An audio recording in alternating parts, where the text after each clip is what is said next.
Thailand நாட்டு பயணத்தை நிறைவு செய்து இலங்கை சென்றடைந்தார் பிரதமர் மோடி. கூடுதல் தகவல்களை தருகிறார் எமது செய்தியாளர் பிரபுராவ். பிரபுராவ், வணக்கம். முழு விவரங்கள் என்ன?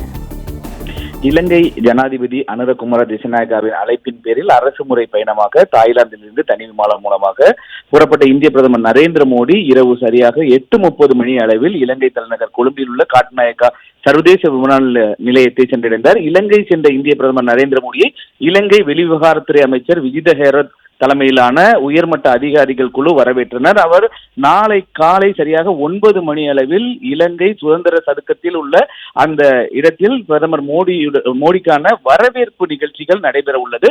அதனைத் தொடர்ந்து ஜனாதிபதி செயலகத்தில் ஜனாதிபதி அனுரகுமார திசாநாயக்கா மற்றும் பிரதமர் மோடி இடையேயான இருதரப்பு பேச்சுவார்த்தை நடைபெறும் என தகவல் தெரிவிக்கப்பட்டது. இந்த பேச்சுவார்த்தையில் எரிசக்தி, டிஜிட்டல் மயமாக்கல், பாதுகாப்பு மற்றும் சுகாதாரம் ஆகிய துறைகளில் புரிந்துணர்வு ஒப்பந்தம் மற்றும் இந்தியாவுடனான கடன் மறுசீரமைப்பு தொடர்பான ஒப்பந்தங்கள் ஆகியவை பரிமாறிக்கொள்ளப்படும் என தெரிவிக்கப்பட்டுள்ளது. இதன் பின்னர் இருவரும் கூட்டாக சேர்ந்து செய்தியாளர்களை சந்திக்க இருப்பதாகவும் இலங்கையில் இருந்து வரும் தகவல்கள் தெரிவிக்கின்றன.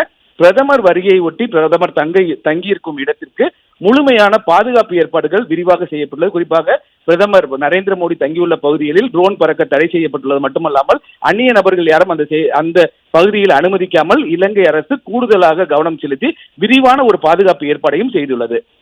பிளே ஸ்டோர் மற்றும் ஆப் ஸ்டோரில் இருந்து பாலிமர் செயலியை QR கோடு மூலம் பதிவிறக்கம் செய்யுங்கள். செய்திகளை உடனுக்குடன் பெறுங்கள்.